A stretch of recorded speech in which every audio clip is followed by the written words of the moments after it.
이 정권은 항의하는 국민을 연행하고 처벌할 자격이 없습니다. 경찰이 지난 주말 세월호 참사 1주기 범국민대회에서 강경 진압에 나서서 물의를 빚고 있습니다. 당일 행사에는 지방에서 올라온 우리 당원들도 많이 참여했습니다. 연행된 당원도 있었습니다. 서기호 의원이 면회를 갔다 왔고 다행히 월요일에는 풀려났습니다. 이정미 부대표와 김재남 의원이 함께 참여했지만 저와 의원단들 다수는 선거운동도 소홀히 할 수 없어서 광주로 또 인천으로 가느라 함께하지 못해서 죄송합니다.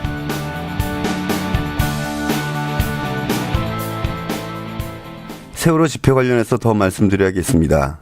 경찰의 강경 대응은 세월호 희생자를 추모하고 진실규명을 요구하는 시민의 정당한 의사표현을 막아 나서는 과잉되고 또한 부당한 일입니다. 그 부당성에 대해서는 국제 앰네스티 또한 최료액 등이 특정 폭력 행위에 대한 대응이라기보다는 평화적 집회 참가자들을 해산하기 위해 살포됐고 이는 국제기준 위반이라는 점을 지적하기도 했습니다. 주말 집회 과정에서 발생한 충돌은 안타까운 일입니다. 하지만 그에 앞서 경찰의 당일 강경 진압을 비롯해서 유가족의 늑골이 부서지고 유가족의 화장실 출입조차 막았던 경찰의 그간 대응 기조가 집회 참가자들의 분노를 불러온 것이 주지의 사실입니다. 공연이 지난 주말 집회에서 일어난 일부 행위를 침소봉대해서 정치적으로 활용하지 말아야 할 것입니다. 어제 발표한 앞으로의 강경 대응 방침도 철회해야 합니다. 정권의 최고 핵심부와 대통령의 최측근들이 집단으로 부패 비리 의혹에 올라있는 지금 일국의 총리가 거짓말을 밥 먹듯이 해대고 곧 피의자가 될 처지에 있는 지금 국민들이 분노하는 것은 당연합니다.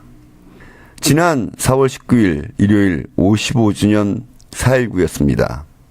그때 4.19의 상황과 무엇이 다르겠습니까? 이 정권은 다시 한번 말씀드리지만 항의하는 국민을 연행하고 처벌할 자격이 없습니다.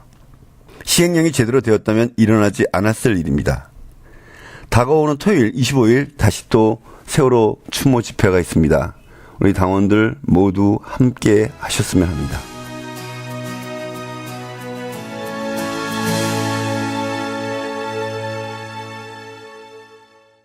이완구, 성완종은 거의 부부다. 우리 당 노회찬 전 대표가 두 사람이 지난 1년간 200회 넘게 통화했다는 보도에 대해서 라디오 인터뷰를 통해서 하신 말씀입니다.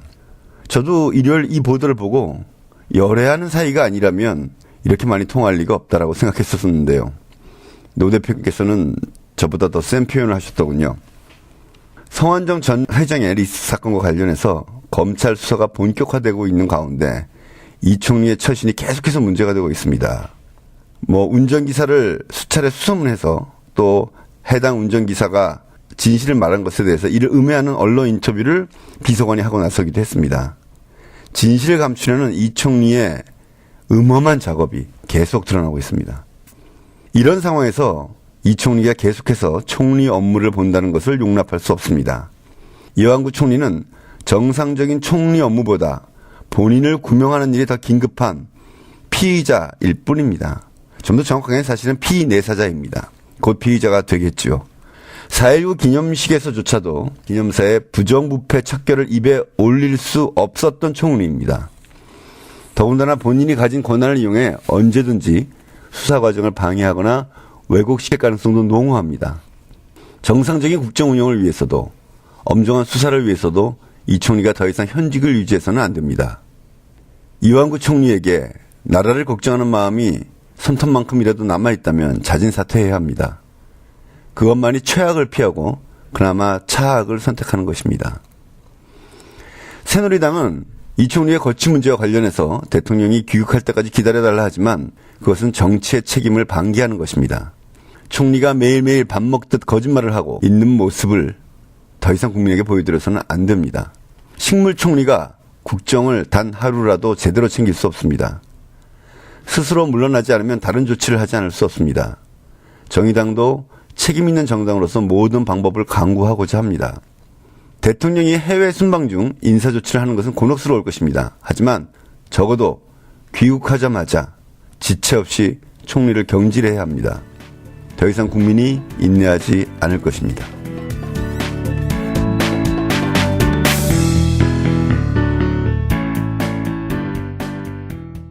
예, 4월 29일 며칠 남지 않았습니다. 재보궐선거 관련해서 말씀드리지 않을 수 없습니다. 광주 서구을에서, 인천 서구 강화을에서 우리 당의 강은미 후보와 박종현 후보가 뛰고 있습니다. 고군분투하고 있는 우리 후보들을 당원 여러분들이 이제 구체적으로 도와주시기를 부탁드립니다. 후보들은 우리 당을 위해서, 우리 당의 내년 총선의 밑거름이 되기 위해서 단 1%라도, 단 한 표라도 더 얻기 위해 최선을 다하고 있습니다. 가장 중요한 것은 표입니다. 인천 서구 강화을은 간단합니다. 강화도와 검단 두 군데가 선거 지역입니다. 광주 서구을은 상무 2동, 화정 3, 4동, 서창동, 금호 1, 2동, 풍암동입니다. 기억해 주시고 아는 분들이 없는지 챙겨보시고 전화를 해주시기 부탁드립니다. 후원금도 부탁드립니다. 그리고 가능하면 다음과 같은 이야기를 해주십시오. 이제 새누리당을 심판하고 새정치연합을 단지 질책 한 번 하는데 머물러서는 안 됩니다. 새누리당에는 한 표도 주어서는 안 됩니다. 새정치연합의 한 석이 늘어난다고 해서 달라질 것도 없습니다. 현재 건국 이래 두 번째로 많은 의석수를 갖고 있음에도 불구하고 제 역할을 못하고 있습니다. 수사권 없는 세월호 특별법을 만들고 조사권마저도 무력화시키는 시행령을 정부가 뻔뻔하게 내놓게 된 데에 대해서 새누리당은 물론 새정치연합도 책임이 있습니다. 광주에서는요, 광주의 발전에 정체되고 광주가 소외된 데에 새정치연합 광주 의원들의 책임도 적지 않습니다. 불투명한 과정을 통해 탈당하고 출마한 천정배 후보도 떳떳하지 않습니다. 조용택 후보와 천정배 후보의 난투극은 새정치연합의 집안 싸움의 연장입니다. 강은미 후보는 광주 서구가 키운 지역의 큰 일꾼이고 최우수 지방의원으로 평가받아왔습니다. 또한 건강한 광주 진보 정치의 새로운 대표입니다. 정의당은 새정치연합의 독점을 견제하고 또 경쟁하고 2017년 정권교체에 힘을 붙일 광주의 야당이 되겠습니다. 그렇게 지지해 주십시오. 인천에서는 강화의 발전이 지체되고 검단 신도시의 개발이 멈춰버린 데 대해 인천시 부시장을 2년이나 지냈던 새정치연합 후보 또한 책임을 져야 합니다. 박종현 후보는 새정치를 몸소 실천해온 젊은 후보입니다. 제1당, 제2당이 망쳐온 인천을 바로잡을 적임자입니다. 이런 얘기를 해주십시오. 우리 당원들의 지원과 격려가 절실합니다.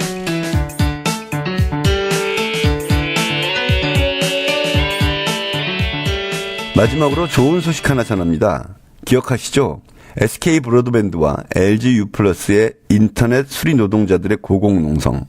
우리 당원인 강세웅 씨와 정연희 두 분의 노동자가 서울중앙우체국 앞에 있는 15m 광고탑 위에서 70일이 넘는 고공농성을 해왔습니다.